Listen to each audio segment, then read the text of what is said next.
What's up, What's you up, fucking you fucking scumbags? scumbags? Welcome to the recap preview video for week number 8 and week number 9. I want to say thank you so much for my guest this weekend. We got none other than the league leader in first place himself, Mr. Christopher Hertz Donut Jimenez. Give him a round of applause. Give him a round of applause. Thank you for having me. Appreciate it. How you feeling, man? What's the air like up there, brother? Man, you know what? It's a little thin. It's a little lightheaded. Obviously, making bad decisions left and right. But hey, we'll see what happens. I can understand your quick decisions, but I can also tell you that you have dodged some bullets. I'm not haven't been 100% in agreement with the transactions you've made, but somehow you're still at the top, and you only got one loss so far, but we'll see what happens this week, right? Yeah, man. It's avoiding minefields. I don't feel confident, so we'll see what happens the whole way through. Yes, that is fantasy football in a nutshell. Avoiding the minefields, trying not to step on it. I myself have been running through a minefield and I'm hitting every single one on the way. But with that being said, Chris, we're going to get right into the Sick of things! Let's go. Let's go. All right, man. First up, we're going to recap week number 8. And boy, was this week a doozy. Fun.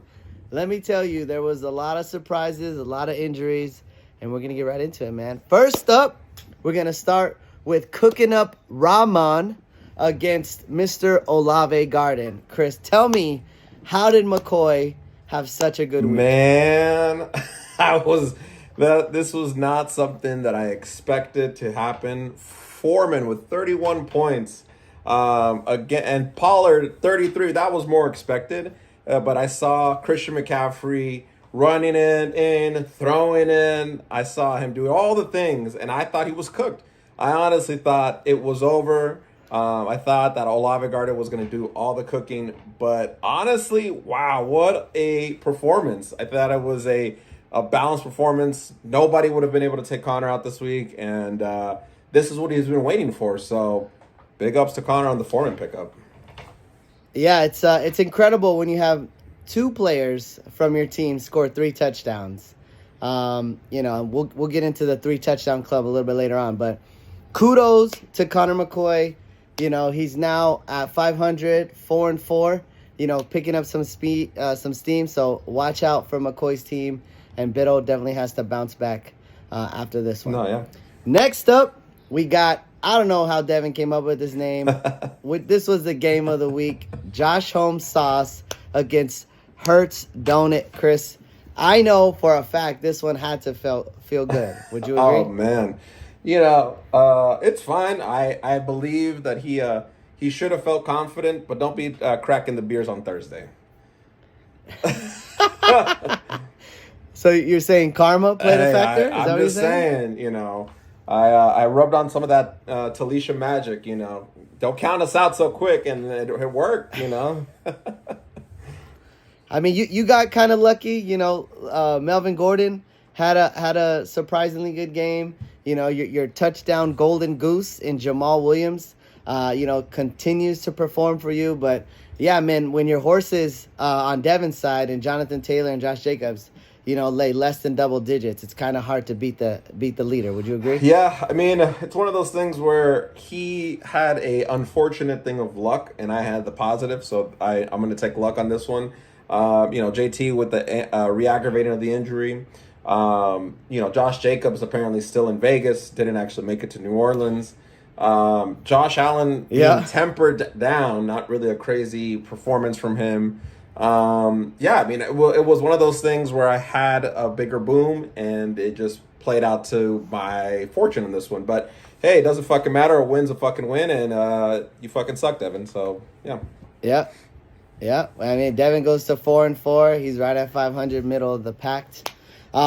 Next up, we're gonna move on to myself, Cletus and the Mexican Sweat against Peachy Court. Bangers, and talk about the 3 touchdown club again, man. What the fuck, dude?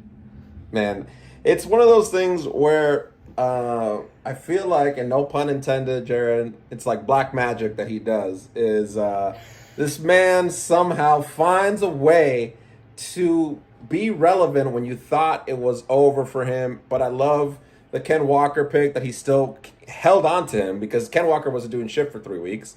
Held on to Kamara, who wasn't doing anything forever. And he was able to sit there and put up a performance to the most unluckiest commissioners in the land. You have been hit year after year with injuries. I didn't see it last year, obviously, as I get reminded that I left. But it was one of those things that this is a horrible misfortune on your end.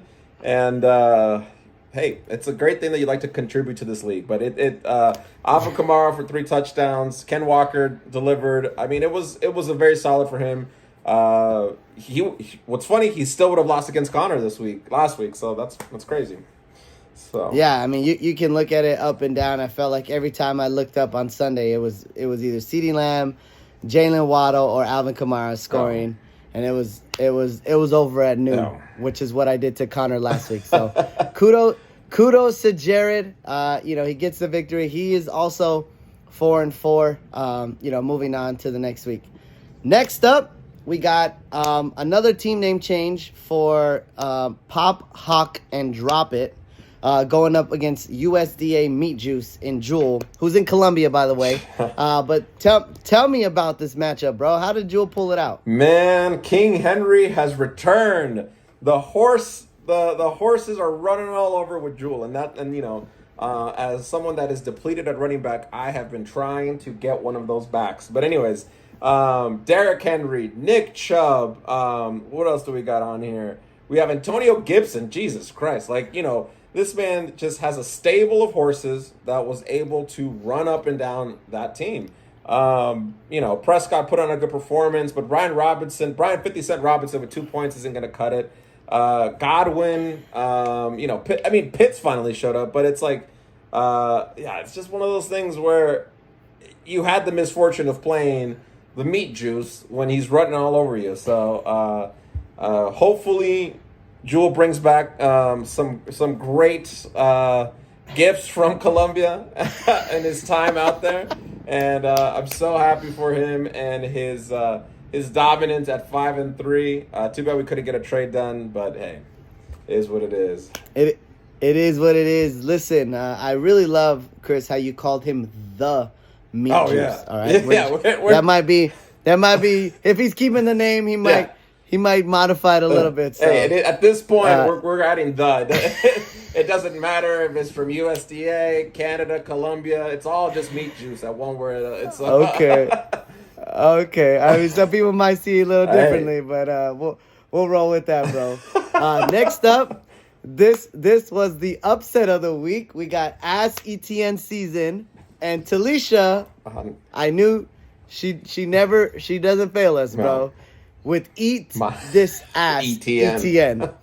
Oh man, so good, so good. Man. So, this was the probably one of her best names so far this week. And Chris, this matchup did not let us down. Would you agree? No, yeah. It's one of those things where you watch it, you thought to yourself, okay, all right, Moke has a solid team. Again, hit with misfortune, and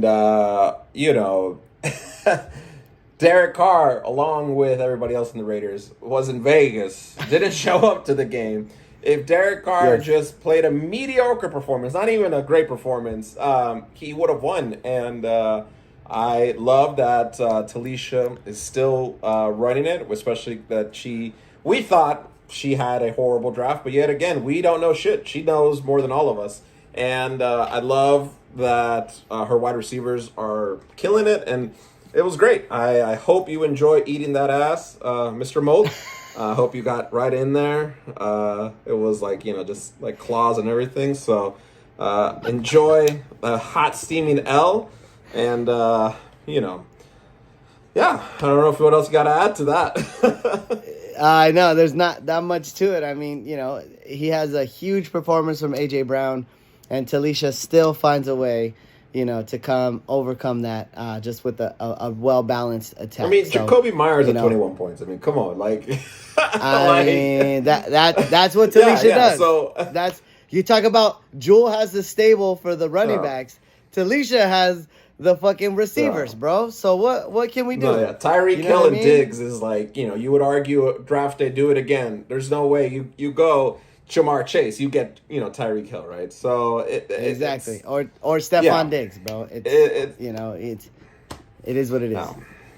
But last but not least, this was by far the most entertaining game, all the way down to the fucking wire on Halloween, bro.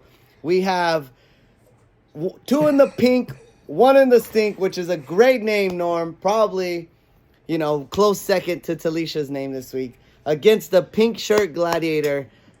Chris, tell me, I know I have a black cloud above me, but I mean, what can you say about Norm's team? Man, the crazy thing is, I feel bad. I think it's like I feel bad because he's actually doing the right moves. He goes through, he puts a lineup together. He has a decent. He got 22 from Mariota. No, yeah, and then he has 33 with Hopkins. He has Metcalf. I mean, he held Hopkins for 6 weeks, which not having the IR spot or the out spot is a huge bench thing right there. Swift had 14 points, and somehow the pink shirt gladiator, by the skin of his teeth, manages to get by with Mixon, who didn't even score a touchdown. It's crazy. He might quit. He might rage quit and never come back. But I don't think you should, because if some of those wins, you'd be right there. So I don't know. The luck I think is even a little bit worse on his side. I think. I think there's only one person who's gonna hold the rage quit title, Chris, and you are by far. That's okay. The rage quit keeper. Hey. But Norm, definitely, I think he has more positivity and more, hope for the rest of the season. I don't know what's gonna happen, but I mean, if you gotta feel for him. Yeah. And yeah, the pink shirt is the lucky one this year. So, I mean, kudos to Rich. Go ahead. I definitely wouldn't say that if I had to put my money, I would not. I don't think Norm is actually gonna get the pink shirt. I think he will get some wins. That's what I'm gonna go with. I mean, we're about halfway through the season, a little bit past halfway, but still a lot of football to be played. But that wraps up the recap for week number 8. We're gonna spin it around, bring it back to the preview for week number 9. Are you ready, bro? Oh man, Are you ready? This is gonna be a crazy week. Oh man, this is an insane week. Mainly because there are 6 teams on a bye. So it's so much fun to look down the line and see what kind of crazy players are going to start and who's going to start them. But first up, we're going to start with the Upset of the week. We got myself, Cletus and the Mexican Sweat against the pink shirt gladiator. Rich is going down. Give me some good vibes, Chris. Come on. Oh man, come on. Send them this way. I like your team this week. It's one of those things where this year is more on luck than skill, it feels like. And I am gonna go with the luck is gonna shine on you finally. I think it is time to have a little bit of that pink shirt rub off. Geno Smith versus Arizona, Kyler Murray versus Seattle, which is gonna be a good matchup there. Ramondre Season versus Joe Mixon. That's going to be good, but I'll give it Ramondre because you can run on that. And then the pickup of the week, Deion Jackson versus Aaron Jones. Look, I don't care. Deion Jackson may be good for 12, but I think Aaron Jones is going to eat versus Detroit. And who knows if Cooper Kupp makes it to Sunday with that ankle.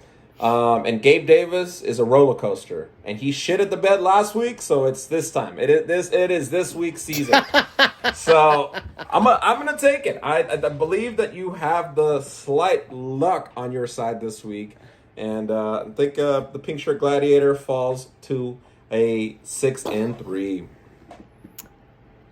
Thank you, Chris. That's all I need, man. I need some good juju coming from this side over here.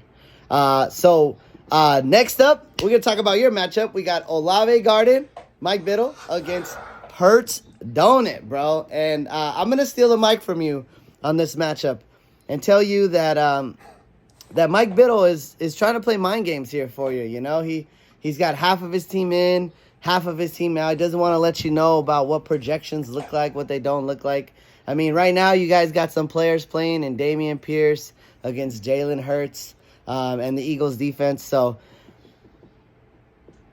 as much as I would love for Mike Biddle to beat you, I just don't see it happening, man. The firepower, somehow you picked up Isaiah Likely. I don't know how he slipped through the cracks and got to you, but holy shit, man.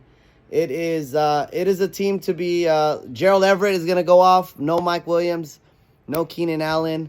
Well, hopefully Chris Olave can do something with Mike Thomas out, but he's been out. So I don't see a lot of upside towards Biddle's team. So I got to go with you, Chris. I'm sure you agree with this pick.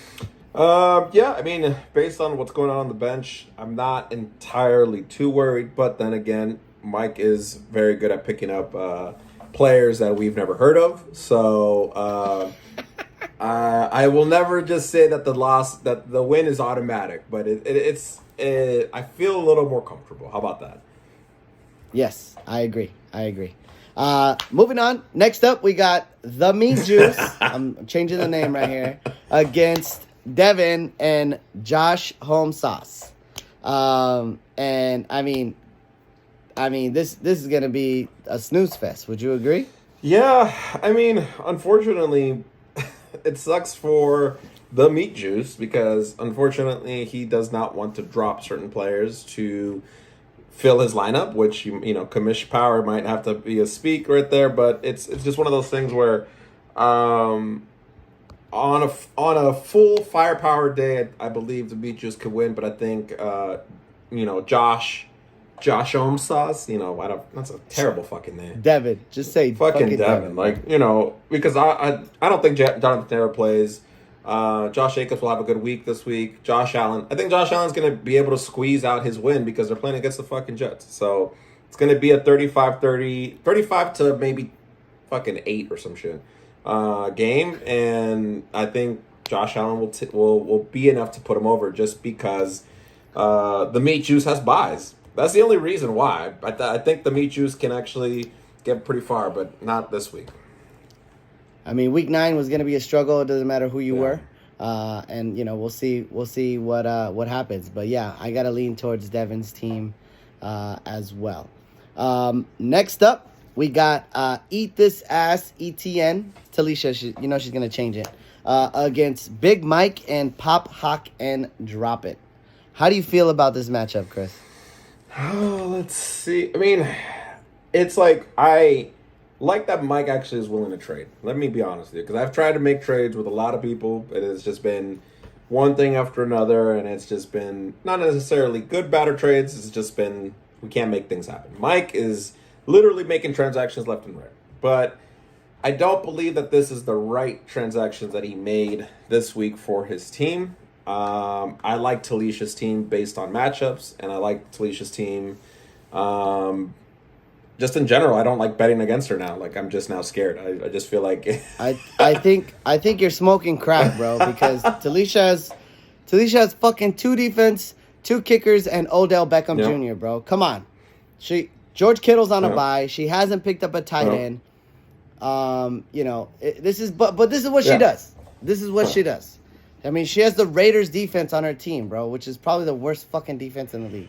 I mean, she has the Bills actually in lineup right now versus the Jets. Yeah, no, so, I know. I mean, I'm just saying, there's no reason why the Raiders should still be rostered on the fucking team. It would not surprise me by any shape, means. Like, look, she has Zach Moss on there versus New England. He just got traded. He will have some minutes. I don't believe that JT's playing. Look, based on matchups and whatever she picks up, I actually would take Talisha. Okay, well, I strongly disagree, but that's why we're out here. That's why we're doing it. Next up, we got ASETN season Alex Molk in 12th place against 10th place Norm, 2 in the pink, 1 in the stink, bro. One of these guys has to win this week. Would you agree? Hopefully. It's going to end in a tie. Oh, man. I mean, if you had to choose, I know you don't want to choose, but this is probably going to be one of the more exciting matchups of the week. I really like Alex Molk's teams. Like, I have no idea how he ended up with Eckler, ETN, and Barkley. You know, and obviously, you know, hindsight, but it's just one of those things where it's just like, fuck, this team is just so good. And again, hit with the misfortune of just bad matchups and bad moments of not hitting. So, yep. I mean, I like AJ Brown. I like, you know, Josh Palmer, the only wide receiver for fucking the Chargers. I lean with Molk. I think Molk should win. I don't think Mark Andrews is playing, you know, so I'm gonna go with that. Yeah, I don't think Mark Andrews plays. I don't think DeAndre Swift plays. So yeah, I gotta say that you know, the favorable matchup definitely is towards Alex Molk, and maybe he moves out of last place after this next game. Yeah, especially since it's the race for 6th place right now. Everyone is just trying to get into the playoffs, and you know, I'm pretty sure you don't want to wear that pink shirt next year. There is definitely a bottleneck in the middle. Yeah. But last but not least, we got the game of the week. We got in this corner cooking up ramen, and in this corner Peachy Court bangers. Bro, tell me, this has to be fireworks, yeah? Oh, of course. I mean, you know. Semi-best friend bowl, you know, every single time. Yes. Connor's in town, Jerry's right behind him or in front of him. I don't know. Either way. But it's one of those things where it's a good matchup. Justin Herbert versus Atlanta, the worst defense in the NFL. Lamar Jackson has no weapons, so that's going to balance it out. Alvin Kamara versus Baltimore. Dalvin Cook versus Washington. Both good running defenses. Foreman versus Kenneth Walker. I mean, this is a really good matchup, you know, top to bottom.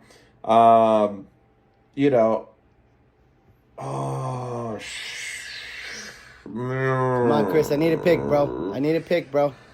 Oh, man. I think I'm going to lean with Peachy Court because of who playing 2 tight ends is tough, man. It's tough. I'm with you, bro. I'm playing 2 tight ends this week, and you know, with all these people on bye, you know, Keenan Allen, you know, hurts his fucking leg again. You know, maybe Tyler Algier is a good start. I don't know, man. I really want to root for Connor. Yeah. In this matchup, but yes, ultimately I have to side towards Jared's team, primarily because he's getting great production out of Kamara, great production out of Walker. Yeah. You know, great production out of Jalen Waddle and Miles Sanders. I think his flex are the main difference and the main X factor in this game of the week. I mean, there is a couple things that Connor could do. There is long shots on the waiver wire, but those are going to be absolute dart throws. Long shots. Shots. Absolute dart throws. You know, Peachy Court even has Devin Duvernay. I'm sorry. I will lean on Peachy Court bangers, but I would not be surprised if Connor cooks up something because he's been doing a very good job at that lately. So you're right. He does have a fucking horseshoe up his ass, man. But holy shit, bro, we made it, man. That concludes the preview for week number 9. I want to say thank you so much to my guest this weekend, Mr. Top of the Leaderboard, Chris Jimenez, bro. Anything else you want to say to the league before we wrap it up? No, you know, hopefully we can get to the end without no more fucking injuries. You know, I hate fucking seeing that shit. And I sincerely, from the bottom of my heart, hope you guys all fucking lose. And yeah, let's fucking get this shit. I want another exciting week. Let's go. Hey, man, this week will not disappoint. On one closing note, straight from the commissioner's office, You have to roster a full fucking team, okay? I see a lot of people out there that don't have a fucking kicker in. I'm sorry. You got to put a fucking kicker in. If we start without a kicker, that's a fucking forfeit. You heard it here first. Sorry I don't make the rules. I just make all the rules, okay? If you don't like it, get the step in. Go kick rocks, all right? You heard it here first, you fucking scumbags. Good luck to everybody in week number 9. We'll see you guys next week. Peace.